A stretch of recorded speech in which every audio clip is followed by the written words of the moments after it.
তখনকার মা বোনেদের এলাকার কোন নওজোয়ান যুবক ছেলেরা দেখতে পেত? আমাদের ঘরে দাদি নানিরা সব সরান্তে রদ করতো না? এখন সব ঘর মাশাআল্লাহ তো শতকরা 90% পাকা, সাদাটা না হলেও দেয়াল পাকা হয়ে গেছে 90%। ওই পাকা ঘরের থেকে আসে কোরআনের আওয়াজ পাওয়া যায়? ওই ঘরের মহিলাদের আর হেজাবি পাওয়া যায়? শাড়ি বড় 10 হাতের জায়গায় 12 হাত হয়ে গেছে।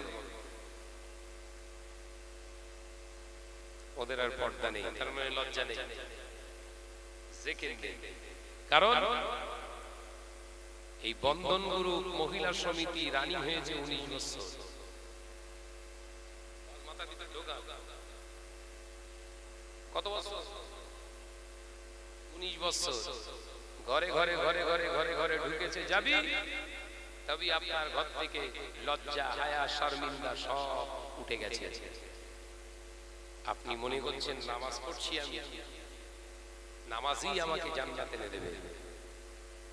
নামাজ পড়াটা যেমন ফরজে আইন, ঘরের মহিলাদেরকে পর্দা নিকাবি করাটাও ফরজে আইন। আপনি যদি শুধু নামাজ পড়েন, ঘরের মহিলাদেরকে যদি আপনি পর্দা না করান, তাহলে শরীয়তের 100%-এর ভিতরে 1% এখন মানতে পারেন। ওই জন্য রাসূল বললেন নামাজের আগে হলো পর্দা। একবার জোরে বলে, একবার জোরে হবে না? নামাজ পড়ার আগে কি পর্দা।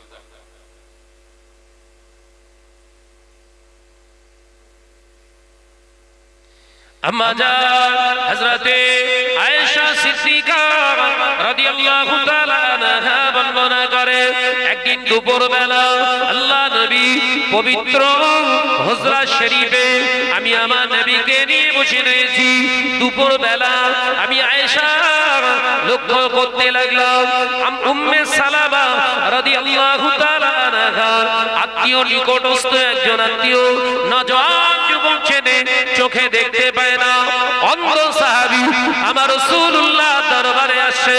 আল্লাহ নবী বললেন, ও আমার বিবি আয়েশা সিদ্দিকা রাদিয়াল্লাহু তাআলা আনহা, ওই যে আমার একজন অন্ধ সাহাবী আসে, ও আমার সাহাবী, ও আমার বিবি আয়েশা রে, পর্দার আড়ালে চলে যাও। আমি আমার নবীকে প্রশ্ন করলাম, ইয়া রাসূলুল্লাহ হাবিবাল্লাহ, আপনার সাহাবী তো অন্ধ, চোখে দেখতে পায় না, আমি এখানে কোনো কথা বলবো না, সাউন্ড করবো না, এখানে আমি চুপটি মেরে বসে আছি। হুজুর, আপনার সাহাবী আসবে, প্রয়োজন মিটিয়ে চলে যাবে, অসুবিধা কোথায়? কেন আমি ভিতরে ঢুকে যাব? এই মাথায় ঢুকছে তো? আপনার সাহাবী তো দেখতে পাচ্ছেন না ইয়া রাসূলুল্লাহ। কানা না, কানা না, কানা মানে তো দেখতে পায়। আমার ভাইদের মতো অন্ধ, দিন কোনটা রাত কোনটা তারা চেনে না। আহা, পর্দা কারে কয় বুঝলে? বিশ্বনবী আম্মা জান হযরতে আয়েশা সিদ্দিকার কথা শুনে রাগান্বিত হয়ে গেলেন, রেগে গেলেন।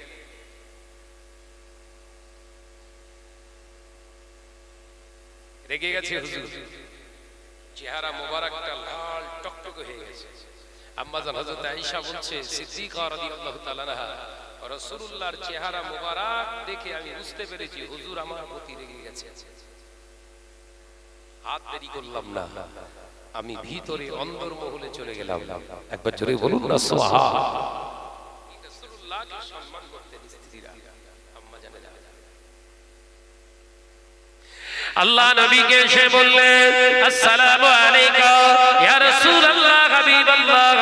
আল্লাহ নবী সালামের জবাব দিয়ে বললেন, ও আমার সাহাবী, কি ব্যাপার?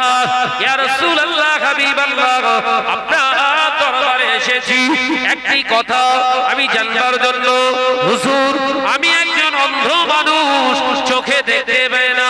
মদিনার মসজিদুন নবী শরীফে আযান হয়, আমার ভাই হযরতে বেলাল রাদিয়াল্লাহু তাআলা আনহু আযান দেয়, আমি আযান শুনে নামাজ আদায় করতে আসতে গিয়ে আমার জামাতে 4 রাকাত নামাজে হয়তো 2 রাকাত ছেড়ে যায়, আবার 1 রাকাত ছুটে যায়। ইয়া রাসূলুল্লাহ হাবিবাল্লাহ, কংক্রিট জামাতে এসে আমি তাকবীরে উলার সঙ্গে আমি নামাজ আদায় করতে পারি না। ইয়া রাসূলুল্লাহ হাবিবাল্লাহ, আমি অন্ধ, আমার জন্য কি কোনো ছাড় নাই? আল্লাহ নবী বললেন, অবশ্যই তো ছাড় থাকার কথা। তবে সাহাবী, আমি তোমায় জিজ্ঞাসা করছি, মদিনার মসজিদের আযান কি তুমি নিজে কানে শুনতে পাও? হ্যাঁ ইয়া রাসূলুল্লাহ হাবিবাল্লাহ, আমি নিজে কানে শুনতে পাই। আল্লাহ নবী বললেন, সাহাবী রে, আযান তুমি যেহেতু নিজে কানে শুনতে পাও, মসজিদে এসে নামাজ পড়া লাগবে। একবার জোরে হবে না?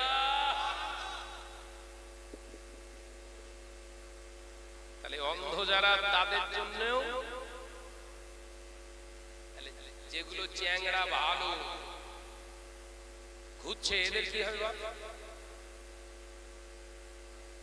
কিয়ামতের দিন এদের কানে শীষে গালিয়ে দেয়া হবে।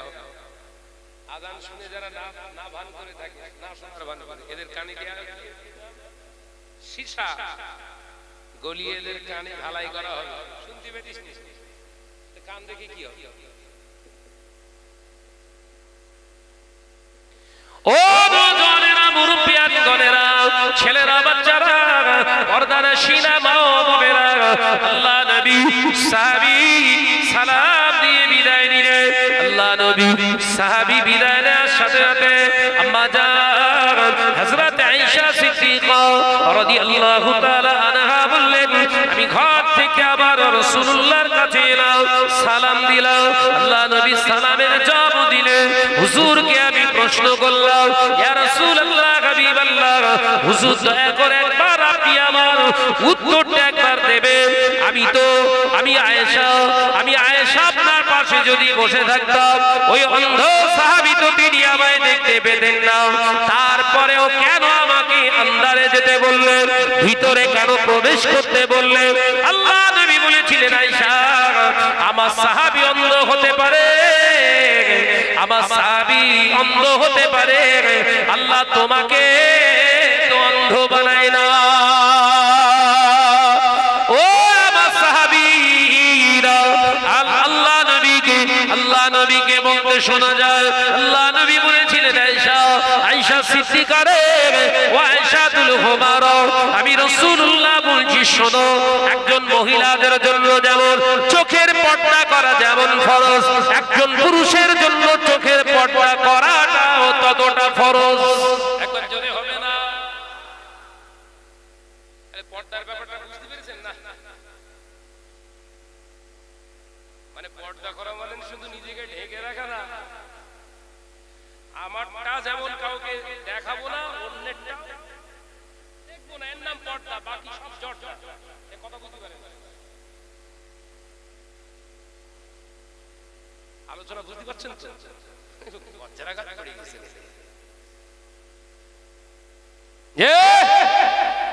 পর্দাটা বোঝা গেছে তো? আমারটা কেউ দেখবে না, অপরেরটাও দেখবো না, এটার নাম হলো পর্দা।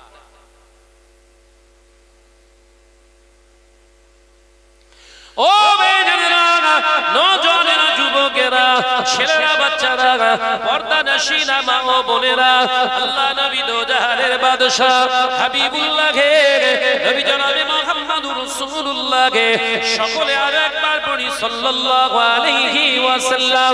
আল্লাহ নবী, দয়ার নবী বললেন, ও বাবা সাহাবীরা, 5 নাম্বার হলো, আমি নবী জানিয়ে দিলাম, 4 নাম্বার হলো মুসলমানের ঘরে তার জেগে রাজকার হবে না। 5 নাম্বার হলো ঘরগুলো মিউজিক আর বাদ্যযন্ত্রে পরিপূর্ণ হয়ে যাবে। মুসলমান তার নিজের ঘরেও নামাজ আদায় করবে, কিন্তু রহমতে বাজাতে পাবে না। আমরা এই হাদিসটা পড়েছি, মিশকাতুল মাসাবি বলে একটা হাদিসের কিতাব আছে, আলিম ফার্স্ট আছে, এই হাদিসটা পড়েছি আমরা। যে ঘরে বাদ্যযন্ত্র বাজে, ওই ঘরেতে আল্লাহর রহমত থাকে না। চারটে জিনিসের কথা এই হাদিসটার ভিতরে বলা আছে। এক নাম্বার হলো প্রাণীর প্রতিচ্ছবি। তার মানে দোকান বসেছে, একটা পুতুল কিনে নিয়ে চলে গেলেন ঘরে। কথা বুঝছেন না? কেনেন তো নাকি? কুকুর কিংবা হাতি, একটা ঘোড়া, একটা পাখি কিনে নিয়ে বাচ্চাদের খেলনা কিনে দিয়েছেন তো, ও যে ঘরটাতে থাকবে ওই ঘরটায় আর ফেরেশতা ঢুকবে না। এরকম বড় তাবিজ বলেন।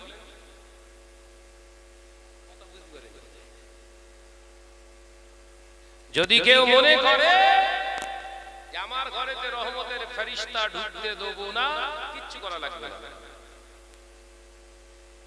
একটা পুতুল কিনে এনে ঘরে রেখে দেবে।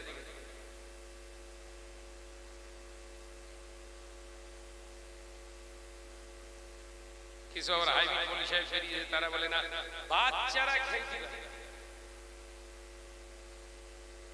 এরকম ফতোয়া সব বেরিয়েছে না?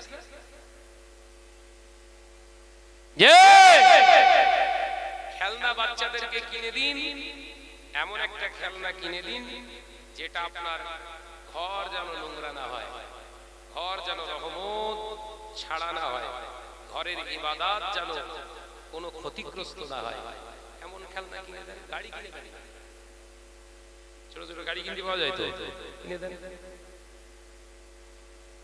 দ্বিতীয় নাম্বার, হুজুর বলছেন যে ঘরের নারীরা মাথা আলগা করে শরীরের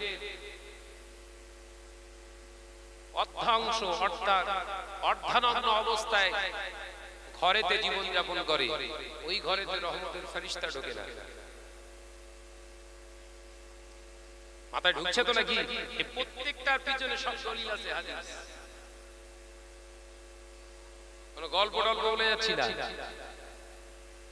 তৃতীয় নাম্বার, হুজুর বললেন যে ঘরের ভিতরে বাদ্যযন্ত্র বাজে। কি বাজে? এখন তো যন্ত্র সব ঘরে ঘরে নয়, পকেটে পকেটে। কথা বলে না। আপনি আমায় ফোন করবেন, 24 ঘন্টা অন থাকে, আলহামদুলিল্লাহ 24 ঘন্টা, কিন্তু জবান বন্ধ করে রাখা আছে। হালাল টাকায় কেনা, এর দ্বারা যদি আমার হারাম কাজ করতে হয় তাহলে এটা ইউজ করা আমার জন্য হারাম। এটা শরীয়তের ফতোয়া। কথা বুঝতে পারছেন না? জিনিসটা হারাম না বলো, আবার বুঝেলেন এটা তো একটা ইলেকট্রনিক গুডস, এটা তো একটা ইলেকট্রনিক গুডস, এটা ইকোনমিক একটা জিনিস, ইলেকট্রনিক একটা গুডস, এ হারাম হতে যাবে কেন? এটা ইউজ করছেন যে রাস্তায়, তার উপরে ফতোয়া। কথা বোঝাতে পারলাম না? ছোট ছোট বাচ্চাগুলোকে মেয়েরা, আজকে আমাদের ঘরের মা বোনরা ছোট ছোট বাচ্চা 2 বছর 2.5 বছর 3 বছরের বাচ্চাদের খানা খাওয়ানোর সময় এই যন্ত্র ছেড়ে দিয়ে দেয়, খাবার খাওয়াচ্ছে। কথা বলছেন না কেন? ওর চরিত্র নষ্ট করছে কে? গ্রামের লোক। দোষ দিচ্ছেন সমাজ খারাপ হয়ে গেছে, সমাজ খারাপ হয়ে গেছে। জুতো আর পায়ে রাখবেন না, সবসময় গালে রাখবেন।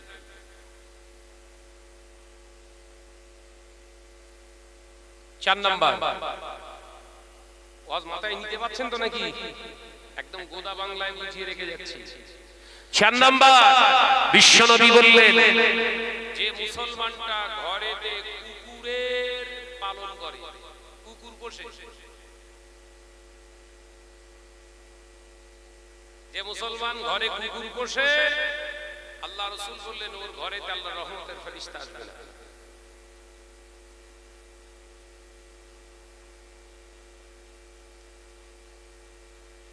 এখন মা বাপকে ভালো দেয় না, কিছু ছেলে আছে তারা কুকুরের আবার গোশ কিনে খায়, আছে না? আপনাদের মিতালি এলাকায় এসব, আমাদের ওদিকটা আছে। মা বাপরে ভাব দেয় না, বইয়ের কথা শুনে, কিন্তু বাড়িতে কুকুর পুষে দিকে দাও। সাবধান হন। আমি আপনাদের ভাই আলোচনা করতে করতে অনেক দূর চলে এসেছি, শুধু এতটুকুই জানাতে এসেছি দুনিয়াটা পাখাও মারার জন্য আল্লাহ পাঠায়নি। আল্লাহ পাক কোরআন পাকের এই জন্য ভিতরে জানিয়েছেন, ওমা খালাকতুল জিন্না ওয়াল ইনসা ইল্লা লিয়াবুদুন, আমি জিন এবং ইনসানকে দুনিয়ার জমিনে পাঠিয়েছি only for prayer me, কেবল মাত্র আমার ইবাদত বندگির জন্য। আল্লাহ নবী সাহাবীরা প্রশ্ন করলেন, ইয়া রাসূলুল্লাহ, হাবিবাল্লাহ, হুজুর, ইবাদত বندگি মানে নামাজ, ইবাদত বندگি মানে রোজা, ইবাদত বندگি মানে হজ, ইবাদত বندگি মানে জিকির আজকার, ইবাদত বندگি মানে কোরআন তেলাওয়াত, ইবাদত বندگি মানে যাকাত আদায় করা। ইয়া রাসূলুল্লাহ, হাবিবাল্লাহ, আমরা ব্যবসা বাণিজ্য কাজ কারবার বিবি ছেড়ে পোলা করেছি, তাহলে এগুলো আমাদের জন্য কি হবে? আল্লাহ নবী মুচকে হেসে বলেছিলেন, ও আমার সাহাবীরা, আল্লাহর কোরআনে আল্লাহ জানিয়েছেন, কুল ইন কুনতুম তুহিব্বুনাল্লাহ ফাত্তাবিউনি ইউহিব্বুকুমুল্লাহ ওয়া ইয়াগফির লাকুম যুনুবাকুম ওয়াল্লাহু গফুরুর রহিম। এ নওজওয়ানেরা, আল্লাহ কোরআনে জানিয়েছেন, হাবিব আপনি বলে দেন, আমি আল্লাহ পাক জানিয়ে দিচ্ছি তাদেরকে, আপনার উম্মতদেরকে জানিয়ে দিই, আমি আল্লাহ পাক বলছি, শুধু নামাজ আদায় করলে হবে না, রোজা আদায় করলে হবে না, হজ আদায় করলে হবে না, যাকাত আদায় করলে হবে না, দান সদকা শুধু করলে হবে না, আমি আল্লাহ পাক বলছি, আমার পেয়ারা হতে গেলে, আমার মনোনীত হতে গেলে, আমার ভালোবাসার পাত্র হতে গেলে, আমার পেয়ারা হতে গেলে, ফাত্তাবিউনি ইউহিব্বুকুমুল্লাহ, আমি আল্লাহ বলছি, আপনি বলে দেন তারা যেন আপনার অনুসরণ করে।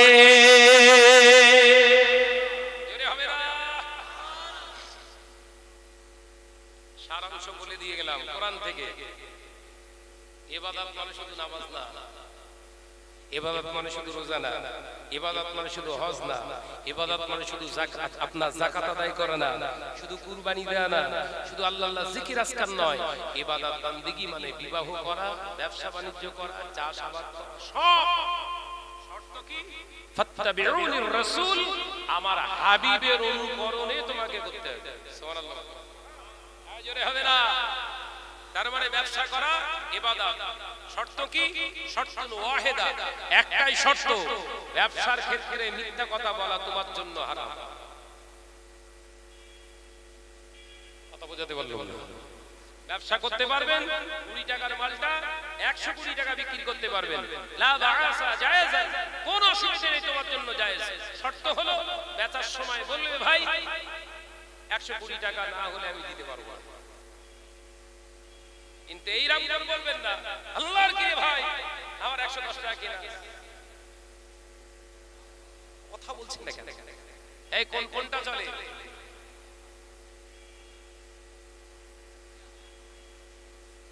যদি বলে যে সত্যি কথা বলছি ভাই, আমার 110 টাকা কেনা আছে, 120 টাকা না দিলে আমি দিতে পারবো না, শরীয়ত বলছে যে 110 টাকা তুমি লাভ করেছো, ওটাও হারাম। ওই টাকা দিয়ে মসজিদে দান করা হারাম, ওই টাকা দিয়ে মাদ্রাসায় দান করা হারাম, ওই টাকা দিয়ে আপনি হজে যেতে পারবেন না, হারাম।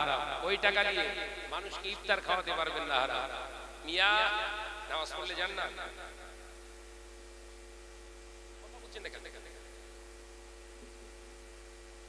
নামাজটা তেলে ভাজা চপ মনে করতেছ নাকি? সাবধান হও। আমি ভাই বলতে বলতে অনেক দিক চলে এলাম। জি, ভালো থাকেন, সুস্থ থাকেন। তবে একটি কথা একটু দয়া করে বলবেন, আজকে যে অন্ধ ভাইয়েরা, আমার সোনার চাঁদ মানিকেরা এত সুন্দর মাজলিস কায়েম করেছে, এটা ভালো করেছে না ভুল করেছে? জোরে বলেন, জোরে বলেন। আপনারা খুশি না বেজার? এরকম মাজলিসের আয়োজক, এই রকম মাজলিস পরিচালনা করছে অন্ধ ভাইরা, তাদের পরিশ্রমে, মেহনতে, আপনাদের সহযোগিতায়, এটা দরকার আছে না আজকে থেকে বন্ধ? জোরে বলেন। দরকার আছে।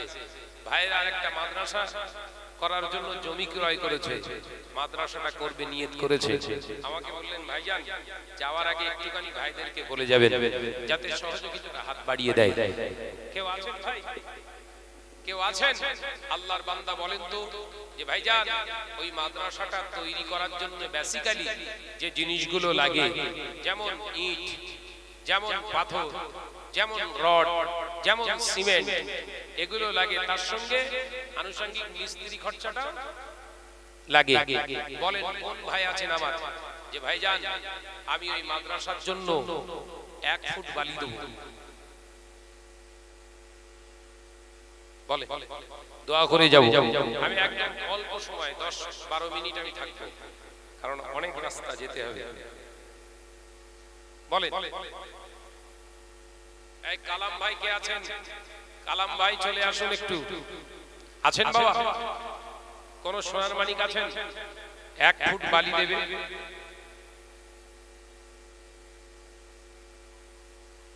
হবে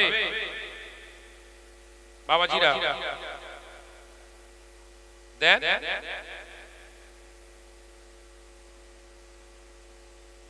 হবে। কালাম ভাইকে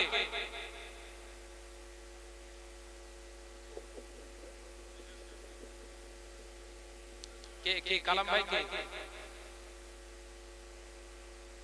কে আছো বাবা?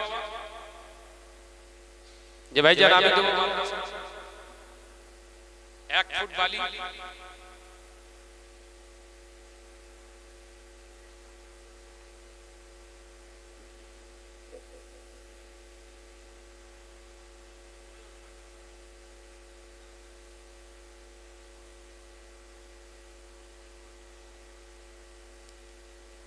বলে আছেন? একজন ভাই আছেন? 1 ফুট বালি মানে ওটা আপনার ওই সম্ভবত 70 বস্তা বোধ হয় নাকি? 72 বস্তা? 70 বস্তা। 70 বস্তা বালি কে দেবে?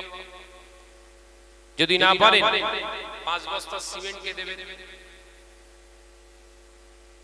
কি নাম?